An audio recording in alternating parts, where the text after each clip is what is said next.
रोशनाई सत्ता के गलियारों में अपने समस्त युवाओं का हार्दिक अभिनंदन करता हूं।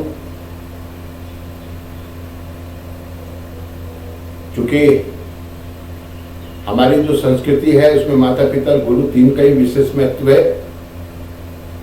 माता पिता भी आपके भविष्य को लेकर चिंतित है और आपके गुरु भी आपके भविष्य को लेकर हमेशा चिंतित रहते हैं। और एक शिक्षक होने के नाते मैं भी आपके प्रति अपनी निष्ठा व्यक्त करता हूं। मैं आपके प्रति समर्पित हूं। आपसे मुझे बहुत प्रेम है। आप मेरे राष्ट्र की धरोहर हैं।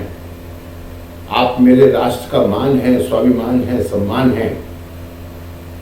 आपसे एक विनम्र अपील कर रहा हूं, निवेदन कर रहा हूं, विनती कर रहा हूं। हालांकि शिक्षक होने के नाते मुझे आपको आदेश देना चाहिए, लेकिन मैं आपसे विनती कर रहा हूं, निवेदन कर रहा हूं, आपसे हाथ जोड़कर अपील कर रहा हूं। राष्ट्र हित में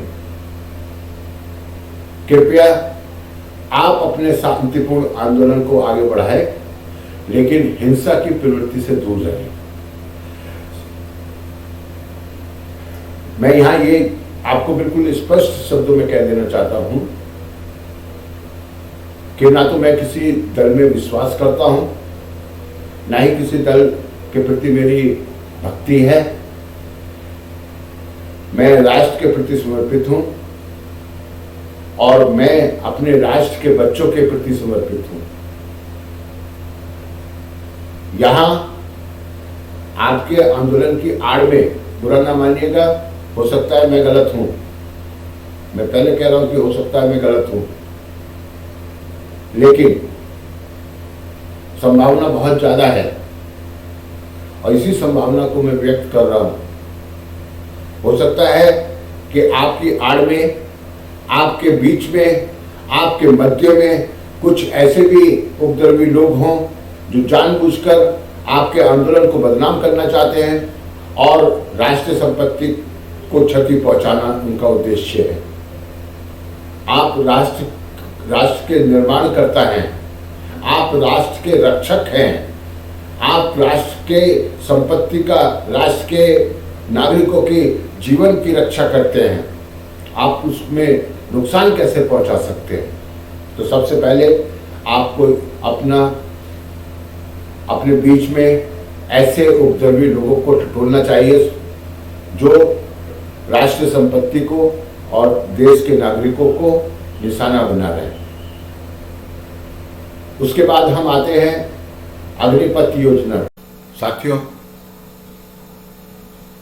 आज हमारे तीनों सेनाओं के लेफ्टिनेंट जनरल रैंक के और शायद उससे भी ऊपर रैंक के अधिकारी आपके सामने आए और उन्होंने बहुत ही स्पष्ट शब्दों में आपको अग्निवीर सैनिक भर्ती योजना के बारे में विस्तार से बताया और यहाँ तक बताया कि जो अग्निपथ ये योजना सरकार ने लॉन्च की है,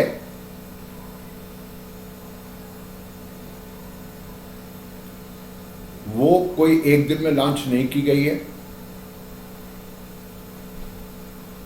सन 1989 से उस पर कंटिन्यू रिक्वायरमेंट थी हमारी सेना की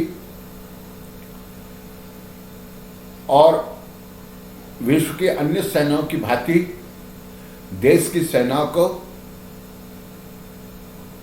यूथफुलनेस से भरना था।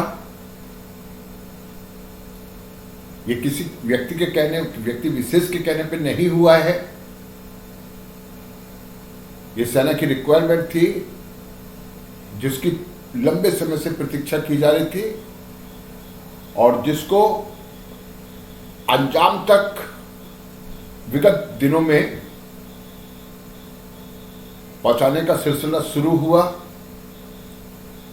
आज जितने भी पॉलिटिकल दल हैं वो भी इस योजना को वापस कराना चाहते हैं। जबकि उनकी जिम्मेदारी बनती है कि वो सेना के कार्यों में हस्तक्षेप ना करें, इंटरफेयर ना करें,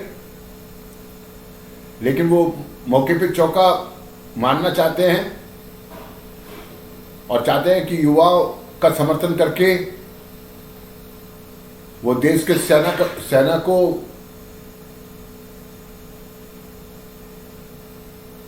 आधुनिकीकरण से वंचित कर देंगे। तो ऐसा तो उन्हें सोचना भी नहीं चाहिए। हर मामले में राजनीति नहीं होनी चाहिए, हर मामले में राजनीति नहीं की जा सकती है, और कम से कम सेना को लेकर तो राजनीति बिल्कुल भी नहीं होनी चाहिए। देश की आवश्यकताओं को ध्यान में रखा जाना चाहिए। जिन भी लोगों के द्वारा ऐसा प्रयास किया जा रहा है वो निंदनीय है। हम सेना के मान सम्मान और उनकी राष्ट्रभक्ति के प्रति सदैव नतमस्तक हैं और नतमस्तक रहेंगे। सारे विषयों को प्रेस कॉन्फ्रेंस में अधिकारियों के द्वारा स्पष्ट कर दिया गया है। अब सभी युवाओं को इस बात को भली भांति जान लेना चाहिए कि वो भारतीय सेना के अंग बनने जा रहे हैं या अंग बनना चाहते हैं, तो उनके लिए अनुशासन सबसे जरूरी है। और आप अपने राष्ट्र के प्रति समर्पण भाव से कार्य करते हुए अपने आप को आंदोलन से अलग करने का प्रयास कीजिए, क्योंकि ये योजना जहाँ तक हमारे सैनिक अधिकारियों का कथन है, कहना है, अब वापस नहीं होगी। और इसके लिए बहुत सारे आपके लिए प्रावधान किए गए हैं। उन्होंने भी समय की दरकार की है। जो भी होगा वो आपके विचारों के अनुकूल ही होगा। 4 साल का जो आपका कार्यकाल है, उस कार्यकाल की बात मत कीजिए, अपने कैरियर की बात कीजिए। और भारतीय सेना में जब आप जुड़ेंगे तो वहां आपका कैरियर सुरक्षित रहेगा, ऐसा विश्वास हमारे अधिकारियों ने प्रेस कॉन्फ्रेंस में प्रकट किया है। आपको अपने देश के सेना अध्यक्षों पर विश्वास ही करना होगा, इसके अतिरिक्त अन्य कोई विकल्प है ही नहीं। आइए देश की समृद्धि और प्रगति में अपना बहुमूल्य सहयोग करें और जुड़ें तथा इस प्रकार के हिंसक आंदोलनों से अपने आप को पृथक रखें, अलग रखें। जहां तक मेरा व्यक्तिगत संबंध है, मैं अपने सैनिक अधिकारियों की जो बातें मैंने सुनी हैं, मैं उनसे संतुष्ट हूं, पूरी तरीके से संतुष्ट हूं। और मुझे नहीं लगता कि यदि आप भारतीय सेना में सम्मिलित होते हैं तो आपका कैरियर अंधकार में हो जाएगा, ऐसा मैं नहीं समझ रहा हूं। आपका जो कैरियर है उज्जवल है। भारतीय सेना से जुड़ने के लिए आपको स्वर्णिम अवसर मिल रहा है, जो कि कोरोना के कारण नहीं मिला था। और उसमें जो रियायत दी गई है, 1 टाइम दी गई है।